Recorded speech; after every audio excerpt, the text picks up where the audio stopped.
हमारा next topic है जी specific investment decision में कैपिटल राशनिंग। और ये हमारी इन्वेस्टमेंट अप्रेजल की जो वीडियो सीरीज चल रही है या इन्वेस्टमेंट डिसीजन की, तो आप इसको आखिरी वीडियो ही अब कंसिडर कर सकते हैं कि हमारी इन्वेस्टमेंट डिसीजंस की ये आखिरी वीडियो ही है। आखिरी टॉपिक है capital rationing. Capital rationing basically क्या है? कैपिटल राशनिंग का मतलब है shortage of financial resources. Company के पास पैसे कम हैं और कंपनी के पास इन्वेस्टमेंट के ऑप्शन ज़्यादा हैं। और ये कोई कंपनी हो या कंट्री हो या कोई इंडिविजुअल हो, सबकी सिचुएशन ऐसे ही होती है। कोई भी कंट्री भी दुनिया में ऐसा नहीं है जो ये क्लेम कर सके कि उसके पास इन्फिनिटी फाइनेंशियल रिसोर्सेज हैं और वो जो भी चीज़ परचेज करना चाहेगा कर लेगा। इसी तरह कोई भी कंपनी ये नहीं कह सकती कि उसके पास इन्फिनिटी फाइनेंशियल रिसोर्सेज हैं और वो कोई भी इन्वेस्टमेंट का ऑप्शन चूज करना चाहेंगे तो वो कर लेंगे, ऐसा नहीं होगा। Capital rationing: a company has insufficient cash to invest in all projects that yield a positive NPV. Available investment options जिनके ऊपर नेट प्रेजेंट वैल्यू पॉजिटिव कमाने के चांसेस हैं वो ज्यादा हैं, लेकिन जो अवेलेबल फाइनेंशियल रिसोर्सेज हैं वो कम हैं। पहली कैपिटल राशनिंग है जी soft capital rationing.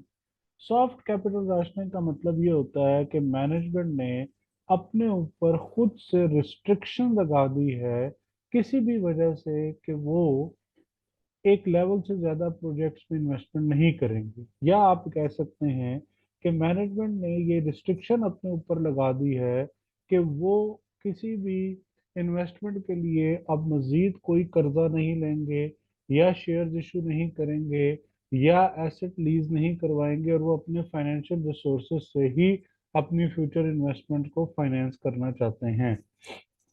Internal factors and restrictions such as head office imposed spending limit।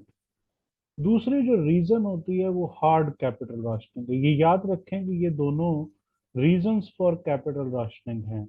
Examiner अगर आपको क्वेश्चन में कहे सेक्शन सी के कि what are the reasons of the capital rationing, तो ये दो रीजंस हैं। हार्ड कैपिटल राशनिंग का मतलब है कि एक्सटर्नल्स ने आपके ऊपर रिस्ट्रिक्शन लगा दी। एक्सटर्नल में गवर्नमेंट हो सकती है, एक्सटर्नल में कंपटीशन कमीशन हो सकता है, जो कि आपको रोकता है कि एक लेवल से ज्यादा अब एक आप प्रोडक्ट में या प्रोजेक्ट में इन्वेस्टमेंट नहीं करेंगे, क्योंकि अगर आप इस बिजनेस में इस लेवल से ज्यादा इन्वेस्टमेंट करेंगे तो आप मोनोपोलिस्ट हो जाएंगे। तो एंटी मोनोपोलिस्ट आ जाते हैं या कंपटीशन कमीशन आ जाता है जो रोकता है। या बैंक कहता है भाई हम अब आपको मजीद पैसे नहीं दे सकते, आपके पास ऑलरेडी कर्जे का बर्डन है, आपको एक सर्टेन इंटरेस्ट कवर मेंटेन करना है, आपको एक सर्टेन डिविडेंड कवर मेंटेन करना है, आपको और ज्यादा आपके ऊपर इंटरेस्ट का बर्डन नहीं डाला जा सकता, आपकी प्रॉफिट की कैपेसिटी और ज्यादा इंटरेस्ट बर्डन मेंटेन करने की नहीं है। Such as an inability to raise more capital. वो इनएबिलिटी आती इसकी वजह से है कि आपके ऊपर कोई ना कोई रिस्ट्रिक्शंस एक्सटर्नल्स ने इम्पोज की होती हैं, जिसमें मैंने आपको कह दिया कि या तो गवर्नमेंट आ जाएगी या कंपटीशन कमीशन आ जाएगा। अगर कोई और नहीं तो शायद फाइनेंशियल इंस्टीट्यूशन ही आपको अब मजीद कर्जा नहीं देंगे। इसके बाद आता है जी हमारे पास capital rationing. Should not happen theoretically if an NPV is positive, then investing makes the company richer, so the capital should be available। Definitely भाई, जब भी पॉजिटिव एनपीवी प्रोजेक्ट अवेलेबल हो तो पैसे होने चाहिए, इन्वेस्ट करें और प्रॉफिट कमाएं और शेयर होल्डर्स वेल्थ मैक्सिमाइज करें। थ्योरेटिकली ऐसा नहीं होना चाहिए, लेकिन मैंने आपसे कहा प्रैक्टिकली ऐसा होता है, क्योंकि कोई किसी के पास भी इंफिनिटी फाइनेंशियल रिसोर्सेज नहीं है। However, there can be practical reasons for capital rationing to occur, at least from time to time। Different situations में डिफरेंट होंगी, जैसे हमने कहा कुछ इंटरनल हो सकती हैं, कुछ एक्सटर्नल हो सकती हैं।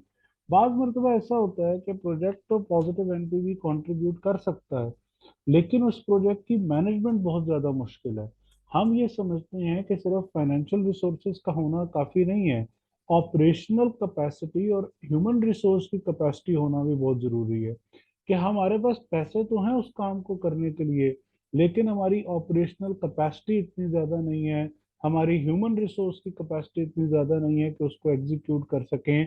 तो वो भी एक काइंड ऑफ लिमिटेशन आ जाती है कि फंड्स के होते हुए हम अपने फंड्स को प्रॉपरली यूटिलाइज नहीं कर रहे, क्योंकि बाकी के जो चीजें हैं वो उसे सपोर्ट नहीं कर रही हैं।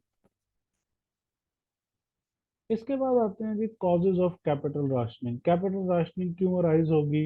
Additional debt may lead to outsider gaining control of the business. अगर आप और ज्यादा कर्जा ले लेंगे तो आप उस कर्जे के अगेंस्ट एक और नॉन करंट एसेट अपना प्लेज करवाएंगे अपने फाइनेंशियल इंस्टीट्यूशन को। तो जिसकी वजह से आपके जो नॉन करंट एसेट्स हैं अब वो रिस्की जोन में चले गए हैं। अगर फ्यूचर में आप कैपेबल ना हुए ये कर्जा वापस करने के, तो आपके फाइनेंशियल इंस्टीट्यूशन उन एसेट्स को सेल करके ऑक्शन करके अपने पैसे रिकवर करेगी। दूसरी कॉज क्या है? एडिशनल शेयर कैपिटल में lead to dilution of earnings per share. Again not only सिर्फ dilution of earnings per share, dilution of control as well. जब आप नए शेयर इशू करते हैं तो जैसे जैसे नए शेयर इशू होते जाएंगे, वोटिंग राइट जो है वो शेयर होल्डर्स के पास जाएगा। जितने ज्यादा शेयर होल्डर्स होते जाएंगे उतना ज्यादा अर्निंग्स पर शेयर कम हो जाएगा, और शायद हमारा डिविडेंड पर शेयर भी कम हो जाए। तो ये भी फैक्टर होता है कि हम नया शेयर कैपिटल नहीं इशू करना चाहते। Additional debt capital commits the company to have large fixed interest payment which management might not want. जब आप कर्जा लेंगे तो दो चीजें पे करनी पड़ेंगी, सिर्फ एक large interest fix interest rate ही नहीं पे करना, आपको हर एक सर्टेन टाइम के बाद एक कैपिटल रीपेमेंट करनी है। वो क्वार्टरली हो सकती है, वो 6 मंथ भी हो सकती है, अदरवाइज साल में एक मरतबा तो कैपिटल रीपेमेंट करनी ही है इंटरेस्ट के साथ। जिसके लिए आपको एक सफिशिएंट कैश चाहिए हर साल, कि हमारे पास इतना कैश होना चाहिए कि हम अपनी इंटरेस्ट पेमेंट और अपनी कैपिटल रीपेमेंट लोन की टाइमली कर सकें। क्योंकि अगर आपने उसमें डिले कर दिया तो एक तो यूजुअली पेनल्टी या फाइन फेस करना पड़ेगा, लेकिन इसके अलावा जो दूसरा प्रॉब्लम अराइज हो जाता है कि हमारा इंसॉल्वेंसी रिस्क जो है वो बढ़ जाता है, क्रेडिट रिस्क बढ़ जाता है। बैंक फ्यूचर में हमें मजीद कर्जा देने के लिए थोड़ा सा हेजिटेट करते हैं, क्योंकि हमारी कुछ ऐसी हिस्ट्री आ रही है कि हम शायद डिले कर रहे हैं पेमेंट को। तो कर्जा लेते वक्त हमें ये भी देखना है कि हम अपनी कैश फ्लो फोरकास्ट को देख लें कि क्या कैश फ्लो फोरकास्ट इतनी प्रॉमिसिंग है कि वो हमारे फ्यूचर में कंपनी के सारे खर्चे पूरे करने के बाद इंटरेस्ट रेट और कैपिटल रीपेमेंट भी कर देगी। मैनेजमेंट में wish to limit investment to a level that can be finance solely from the retained earning. अब कंपनी ये भी नहीं चाहती कि सारे के सारे पैसे रिटेन्ड अर्निंग से ही उठा के लगा दिए जाएं। वो लिमिट करना चाहती हैं to a level that can be finance only from retained earnings. तो फिर वो कहते हैं कि अपने इन्वेस्टमेंट को लिमिट कर दो। रिटेन्ड अर्निंग्स अगर यूज करनी है तो बेहतर है कि आप ज्यादा प्रोमिसिंग प्रोजेक्ट्स में यूज करें जिनसे आपको प्रॉफिट हो, ताकि आपकी रिटेन्ड अर्निंग जो है वो और आपको प्रॉफिट देती जाए और आपकी वेल्थ मैक्सिमाइजेशन हो। लेवल कम मैनेजमेंट बेसिकली एक लेवल से ज्यादा रिस्क कभी भी लेना नहीं चाहती है, क्योंकि जब आप एक लेवल से ज्यादा रिस्क लेंगे जितना ज्यादा रिटर्न कमाने के चांसेस हैं उतने ही फेलियर के भी चांसेस हैं। तो मैनेजमेंट अपने आप को रिस्ट्रिक्ट करती है कि बस एक हद तक रिस्क लेते रहें, ताकि शेयर होल्डर्स की वेल्थ भी बढ़ती रहे, हमारी ग्रोथ भी होती रहे, और फ्यूचर में जाके ये ग्रोथ ने अल्टीमेटली मल्टीप्लाई होना है। लेकिन अभी हम स्टेप बाय स्टेप एडिशन करते हैं अपनी ग्रोथ में। तो मैनेजमेंट में wish to limit investment to a level, वो अपनी इन्वेस्टमेंट को लिमिट कर देते हैं एक लेवल पे that can be finance solely, जो कि रिटेन अर्निंग से फाइनेंस हो सकती है। Divisions are controlled by strict cash allocation, और आप अपने डिविजन्स को कंट्रोल करते हैं स्ट्रिक्ट कैश एलोकेशन से, कि आपकी जो कैश एलोकेशन है वो प्रॉपर होनी चाहिए, किस काम के लिए कितना कैश चाहिए। जो मैंने यहाँ ऊपर भी कहा था कि कैश मैनेजमेंट बहुत इंपॉर्टेंट है, कि इस सारी सिचुएशन में हम अपने कैश को ऑप्टिमली यूटिलाइज करें, जिससे हमारी इन्वेस्टमेंट के थ्रू हमें प्रॉफिट भी मिलता रहे, लेकिन हमारे जो बाकी के खर्चे हैं वो भी पूरे होते रहे। ऐसा ना हो कि किसी एक चीज को हम पूरा कर रहे हो तो दूसरी चीज हमारी कंप्रोमाइज हो जाए। इसके बाद आता है जी causes of hard capital rationing. Hard capital rationing की कॉजेज क्या है? Share price are depressed, it might not be possible to raise share capital. आप चाहते हैं कि शेयर्स इशू कर दें। पहले तो सॉफ्ट कैपिटल राशनिंग अभी हम पढ़ रहे थे कि उसमें तो मैनेजमेंट ने अपने आप को रिस्ट्रिक्ट किया हुआ था। अब आप चाहते हैं कि मैं शेयर इशू करूं, लेकिन नहीं कर सकते क्योंकि already share price under pressure है। अगर आप ऐसी सिचुएशन में स्टॉक मार्केट में अपने शेयर्स फ्लोट भी कर देंगे या एग्जिस्टिंग शेयर होल्डर्स को राइट इश्यूज के थ्रू शेयर खरीदने का भी कहेंगे जो कि कम प्राइस पर आप बेच रहे हैं, इवन देन भी वो आपसे शेयर खरीदने के लिए शायद विलिंग ना हो। There may be restrictions on bank lending due to government control और डेट कवरेंट। डेट कवरेंट मैंने आपको बता दिए कि एक सर्टेन लेवल पर इंटरेस्ट कवर मेंटेन करना है, एक सर्टेन लेवल पर डिविडेंड कवर मेंटेन करना है, एक सर्टेन लेवल पे फाइनेंशियल गियरिंग को मेंटेन करना है, उससे ज्यादा नहीं होनी चाहिए। ये रिस्ट्रिक्शंस इम्पोज हो गई हैं, अब आप इससे बियॉन्ड नहीं जा सकते। Institution may consider an organisation to be too risky to invest, कि भाई वो समझते हैं कि अब आप और ज्यादा इन्वेस्टमेंट करेंगे तो आपका रिस्क बहुत बढ़ जाएगा। जब आपका रिस्क बहुत बढ़ जाएगा तो आपके फेलियर के चांसेस हैं, और ऑलरेडी जिन्होंने आपको कर्जा दिया हुआ है वो ये रिस्क अफोर्ड नहीं कर सकते। इसलिए वो चाहते हैं कि वो आपको रिस्ट्रिक्ट रखें एक लिमिट में, और उसी लिमिट में रहकर आपको फंड्स प्रोवाइड किए जाएं या आप इन्वेस्टमेंट अपॉर्चुनिटीज को अवेल करें।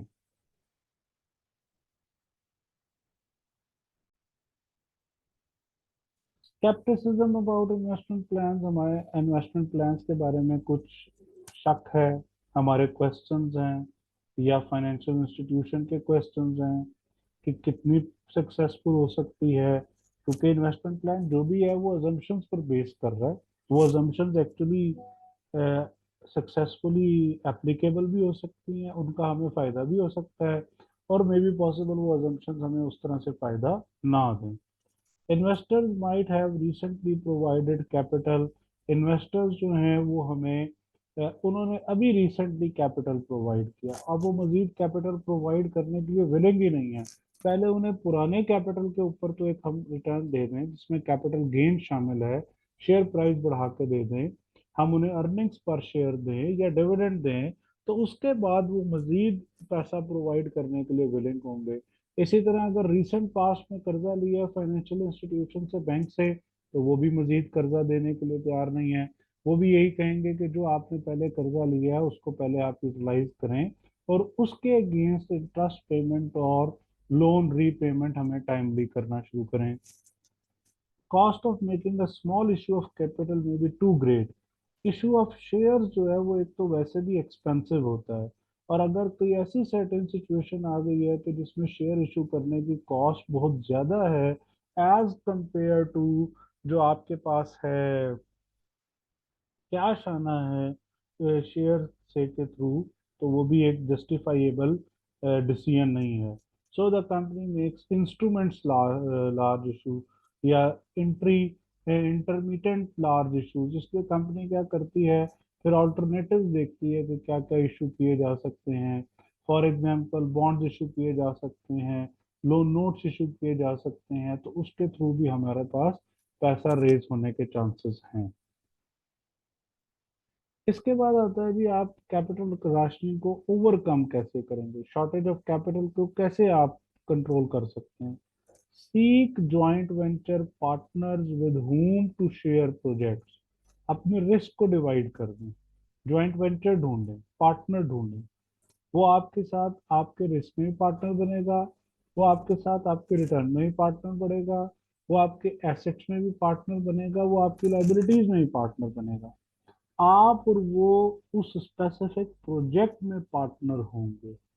अदरवाइज आप दोनों अलग अलग कंपनीज चला रहे हैं और दोनों कंपैटिटर हैं, और फ्यूचर प्रोजेक्ट्स में भी एक दूसरे के कंपैटिटर ही रहेंगे। सिर्फ एक पर्टिकुलर प्रोजेक्ट के लिए या एक से ज्यादा पर्टिकुलर प्रोजेक्ट्स के लिए आप पार्टनर बन जाते हैं, ज्वाइंट वेंचर कर लेते हैं। या क्या करें, या लाइसेंसिंग और franchising with another firm which undertakes the investment and page royalty. और अगर आप बिजनेस एक्सपेंड करना चाहते हैं, आप खुद फाइनेंशियल रिसोर्सेज की रिस्ट्रिक्शन, कैपिटल राशनिंग फेस कर रहे हैं, लेकिन आप समझते हैं कि आपका ब्रांड नेम इतना स्ट्रांग है कि वो मार्केट में बिक सकता है, तो आप बिजनेस एक्सपेंशन या तो अपने ब्रांड नेम की लाइसेंसिंग दे के, अपनी प्रोडक्ट की लाइसेंसिंग दे के कर सकते हैं, और या फिर अपनी प्रोडक्ट की फ्रेंचाइजीज दे के आप अपने आप को मार्केट में ग्रो करवा सकते हैं। Contract out parts of a project to reduce the initial capital outlay required. Contract out parts of a project, या फिर क्या करें, अपने प्रोजेक्ट को डिफरेंट पार्ट्स में डिवाइड कर दें to reduce the capital outlay required. तो फिर क्या होगा कि फिर आपको जो पैसा चाहिए था इन्वेस्टमेंट के लिए वो कंपैरेटिवली कम हो जाएगा, जिसका आप फायदा उठा सकते हैं। Seek other sources of capital, venture capital, debt finance, and secured on the asset of the project. Other sources of finance देखें, वेंचर कैपिटल जो कि यूजुअली स्टार्टअप्स को फाइनेंस प्रोवाइड करते हैं, उनको यूज कर लें। ये हम बिजनेस फाइनेंस के सोर्सेज ऑफ फाइनेंस के चैप्टर में पढ़ेंगे भी। डेट फाइनेंस के, अगर आपको कोई debt finance secured on the asset of the project, या तो कोई और मजीद डेट फाइनेंस मोड के अगेंस्ट मिल सकता है तो ले लें, या जो प्रोजेक्ट परफॉर्म कर रहे हैं अगर उसे एज अ सिक्योरिटी दे के कर्जा मिल रहा है तो कर्जा ले लें, या फिर इक्विपमेंट की लीजिंग करवा लें, या एग्जिस्टिंग कोई इक्विपमेंट है या कोई प्रॉपर्टी है तो उसको बेच दें और ली उसको वापस लीज करवा लें, sale and lease back arrangement में चले जाएं, जिससे कैश अराइज हो जाएगा। या अगर किसी ऐसी ट्रेड में है, किसी ऐसी प्रोजेक्ट में है, किसी ऐसी इन्वेस्टमेंट में है जहां पे गवर्नमेंट ग्रांट अवेलेबल है, तो ग्रांट का फायदा ले उठा लें और वहां से पैसा रेज कर लें, या फिर अपनी फाइनेंशियल मैनेजमेंट को बेहतर करें जिससे ग्रेजुअली कैश अराइज होता जाए, कैश आपके लिए अवेलेबल होता जाए और रिटेन अर्निंग्स आपकी बढ़ें, और वहां से आप फंड्स यूज करके हार्ड कैपिटल राशनिंग के को काउंटर कर सकते हैं। नेक्स्ट आता है जी डिविजिबल प्रोजेक्ट्स। डिविजिबल प्रोजेक्ट्स का मतलब ये होता है कि अगर मेरे पास टोटल पैसे या पूरे इन्वेस्टमेंट के लिए अमाउंट अवेलेबल नहीं भी है, तो कोई बात नहीं, मेरे पास जितने पैसे अवेलेबल है मैं वो इन्वेस्ट कर दूं। जितने मैं इन्वेस्ट करूंगा उसी प्रोपोर्शन से मैं प्रॉफिट कमाऊंगा। अगर प्रॉफिटेबिलिटी इंडेक्स प्रोजेक्ट का 20% है तो मेरी इन्वेस्टमेंट को भी मुझे 20% ही मिल जाएगा। Assume that all projects are indefinitely divisible, divide किए जा सकते हैं और इन्फिनिटी टाइम के लिए ऐड किए जा सकते हैं। Work out the best use of the precious restricted capital using a profitability index. ऐसी सिचुएशन में हमने पहले ही भी पढ़ा था कि प्रॉफिटेबिलिटी इंडेक्स एनपीवी के प्रोजेक्ट्स में होता है, तो क्या करेंगे, एनपीवी को डिवाइड कर देंगे इनिशियल इन्वेस्टमेंट से और मल्टीप्लाई करेंगे 100 से कि हमारे पास परसेंटेज आ जाए कि प्रॉफिटेबिलिटी इंडेक्स परसेंटेज क्या है हर प्रोजेक्ट की। ऑल्टरनेटिव तरीका प्रॉफिटेबिलिटी इंडेक्स कैलकुलेट करने का क्या है कि आप present value of cash flows ले लें और उसको डिवाइड कर दें इनिशियल इन्वेस्टमेंट के साथ, लेकिन अब आपने मल्टीप्लाई बाय 100 नहीं करना और ये आंसर टाइम्स में आता होता है।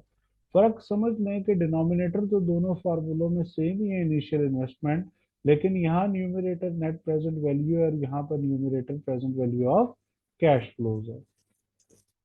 Allocate investment to project in descending order of the profitability indices. This ensures that cash is invested to give the, definitely आपके पास फर्ज कर लेते हैं हम कि हमारे पास 5 प्रोजेक्ट्स हैं।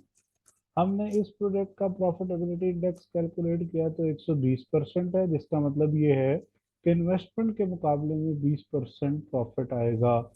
यहाँ पर 140% है, इसका 110% है, इसका 150% है, और ये 130% है। तो अब हम रैंकिंग करेंगे और हम कहेंगे कि ये फर्स्ट है, ये प्रोजेक्ट सेकंड है, this one is at third, ये फोर्थ पर है, और ये फिफ्थ पर है। इस रैंकिंग की बेसिस पर इन्वेस्टमेंट होगी, और सारे प्रोजेक्ट्स में इन्वेस्टमेंट नहीं हो सकती। जितने प्रोजेक्ट्स में इन्वेस्टमेंट हो सकती है रैंकिंग को फॉलो करके, हम उसमें इन्वेस्टमेंट कर लेंगे ताकि हमारी वेल्थ जो है वो मैक्सिमाइज हो। This is a similar approach to production planning in contribution analysis where contribution per unit of restricted resources is used। जैसे आप कंट्रीब्यूशन के कॉन्सेप्ट में लिमिटिंग फैक्टर यूज करते हैं और रैंकिंग करते हैं, जिस प्रोडक्ट का कंट्रीब्यूशन पर लिमिटिंग फैक्टर ज्यादा होता है उसमें इन्वेस्टमेंट करते हैं, इसी तरह आप यहाँ पे भी करेंगे कि जिस प्रोजेक्ट का प्रॉफिटेबिलिटी इंडेक्स हाईएस्ट होगा उसमें पहले इन्वेस्ट करेंगे और जिसका लो होगा उसमें बाद में इन्वेस्टमेंट होगी। इसके बाद जी हमारे पास है जी profitability index can either be, जो मैंने आपको दो फार्मूलाज बता दिए, present value of future cash flows या inflows divided by initial investment या NPV divided by initial investment into 100। These rank project in the same order as the second one. आप कोई भी फार्मूला यूज कर लें, project की ranking जो है वो सेम ही आएगी। Present value of future cash flows minus initial investment divided by initial investment is equal to present value of inflows divided by initial investment minus one. इसलिए simple बात याद रखें, बस इतना काफ़ी है याद रखने के लिए कि present value of future cash inflows या present value of future cash flows divided by initial investment. So the indices are all differ by one, but they will have the same order। Differ by one का मतलब क्या हुआ कि जब आप percentage में लेके जाते हैं तो 120% है, जब आप टाइम्स में लेके जाते हैं तो 1.2 है, 140% 1.4 टाइम्स, 110% या 1.1 टाइम्स, 150% या 1.5 टाइम्स, 130% या 1.3 टाइम्स। लेकिन इससे रैंकिंग पे कोई फर्क नहीं पड़ रहा। इसके बाद आती है जी हमारे पास एक एग्जांपल, एक क्वेश्चन आता है। A company has following three projects available.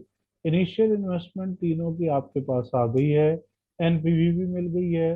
The projects are all divisible and the company has only $500,000 to invest.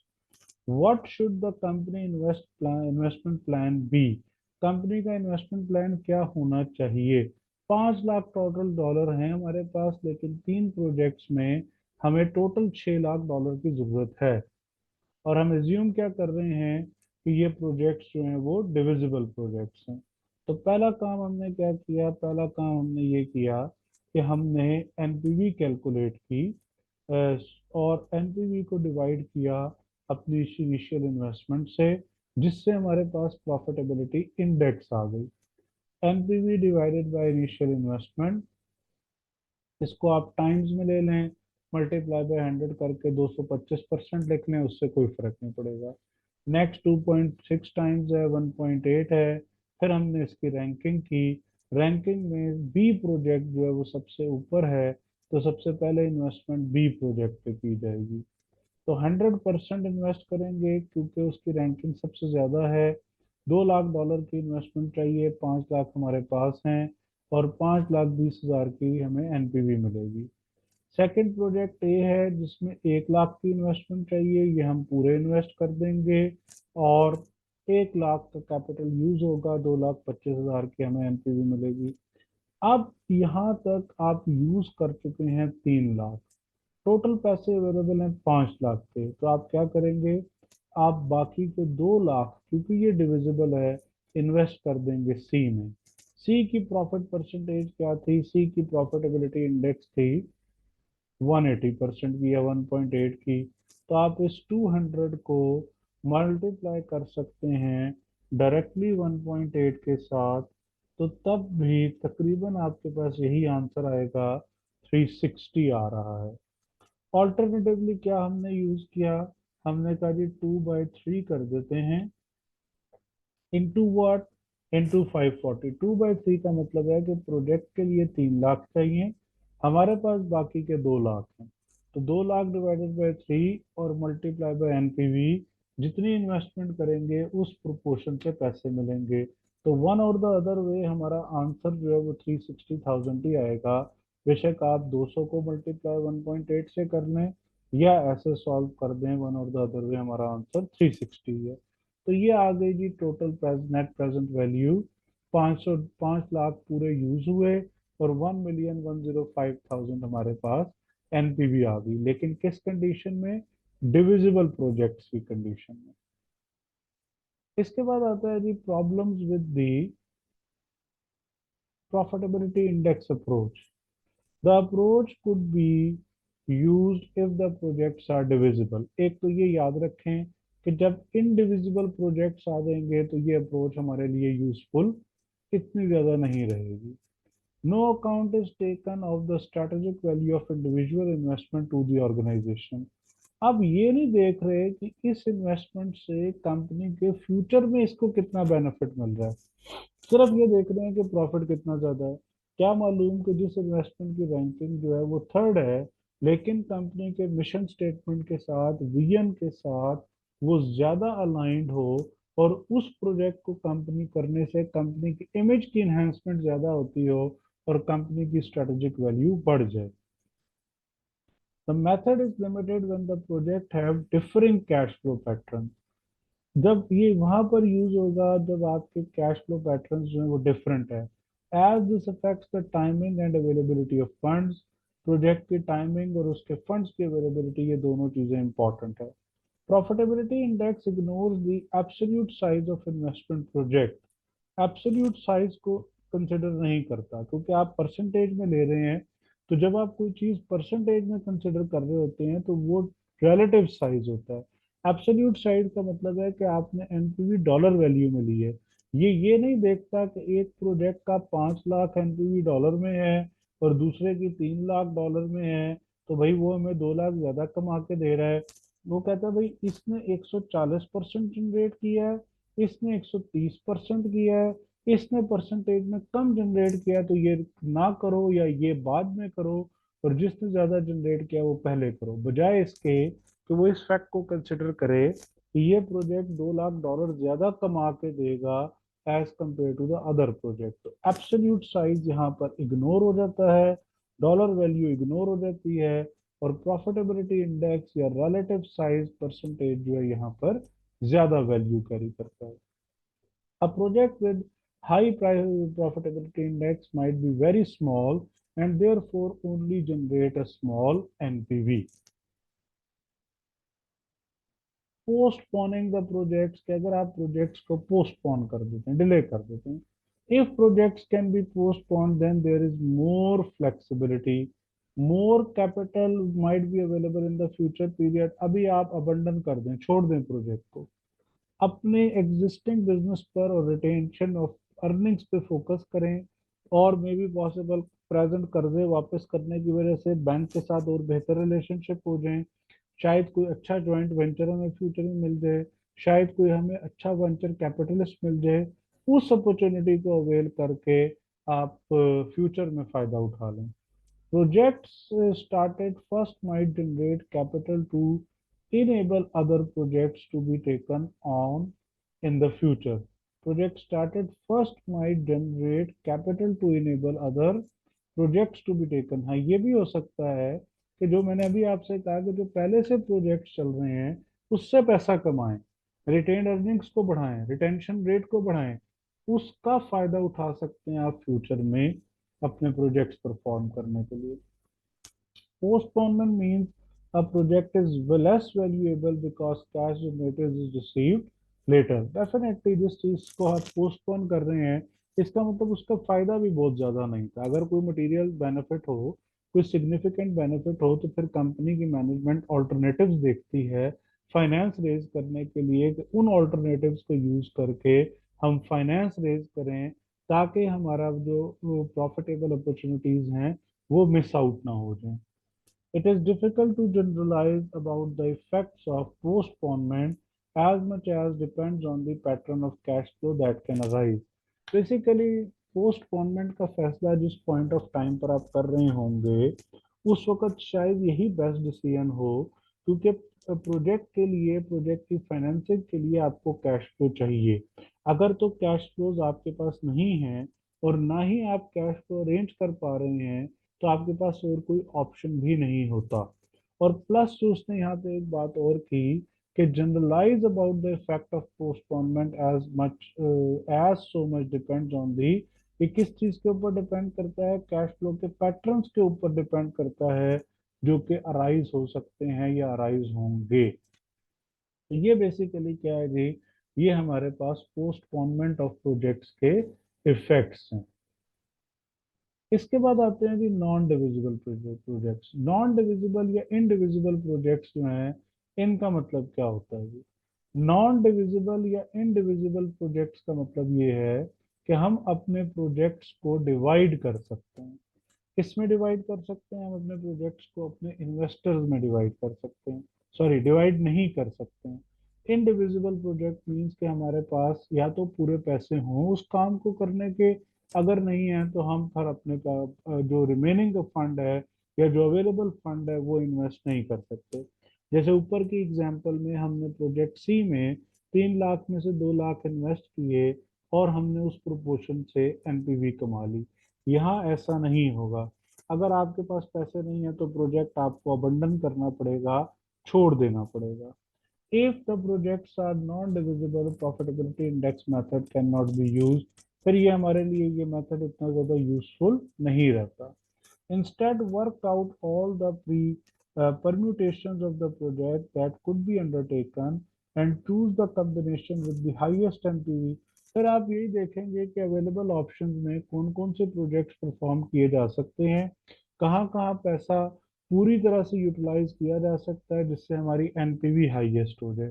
तो अब हम क्या कर रहे हैं, अब हम अपने आप को रिलेटिव साइज की बेसिस पर या प्रॉफिटेबिलिटी इंडेक्स की बेसिस पर चलाने के बजाय एब्सोल्यूट साइज पर जा रहे हैं और डॉलर वैल्यू को ज्यादा वैल्यू कर रहे हैं कि कौन से प्रोजेक्ट्स हमें ज्यादा कैश कमा के दे देंगे। some cash will usually be left over or uninvested। Definitely जो आपके पास बाकी का कैश बच गया है उसका आप कुछ भी नहीं कर सकते क्योंकि प्रोजेक्ट्स इनडिविजिबल हैं।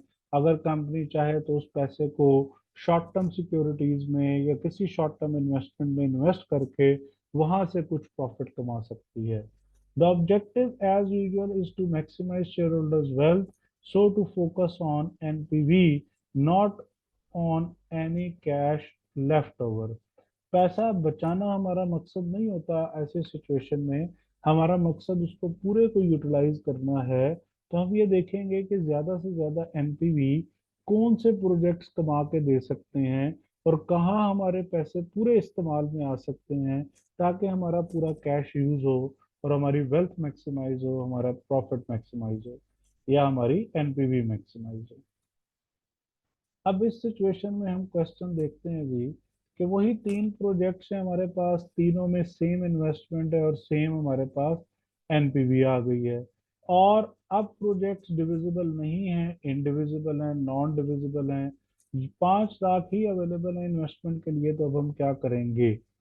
अब ये देखेंगे कि पैसे कैसे यूज होके हमारे पैसे वेल्थ को मैक्सिमाइज करेंगे। हम ये कहते हैं डिफरेंट परम्यूटेशंस बना रहे हैं, डिफरेंट कॉम्बिनेशंस बना रहे हैं कि अगर हम प्रोजेक्ट ए प्लस बी कर लें तो ए के लिए 1 लाख चाहिए, बी के लिए 2 लाख चाहिए, 3 लाख इन्वेस्ट करें और ए की एनपीवी 225 है, बी की 5,20,000 है, तो 765 कमा सकते हैं। अगर हम प्रोजेक्ट ए और सी कर लें, 1 लाख और 3 लाख इन्वेस्ट करें, 4 लाख इन्वेस्ट करें, तो 2,25,000 ए की एनपीवी है और 5,40,000 सी की है, तो हम 7,65,000 कमा सकते हैं। और तीसरा ऑप्शन क्या है कि हम बी और सी कर लें, पूरे 5 लाख यूटिलाइज यहाँ पे करें और बी से 5,20,000 कमाएं और सी से 5,40,000 कमाएं। तो अब हमने क्या किया कि हमने एनपीवी मैक्सिमाइज कर दी 1,60,000 और पूरे 5 लाख के फंड को यूटिलाइज कर लिया। जैसे मैंने कहा कि अब हम एब्सोल्यूट साइज पे फोकस कर रहे हैं, प्रॉफिटेबिलिटी इंडेक्स पे या रिलेटिव साइज पे फोकस नहीं कर रहे, क्योंकि अब प्रोजेक्ट डिविजिबल नहीं है, प्रोजेक्ट नॉन डिविजिबल या इनडिविजिबल है। तो इस सूरत में हाईएस्ट एनपीवी को चूज करना है। Therefore, invest in B and C. Note that total NPV here is less than could be obtained if projects were divisible।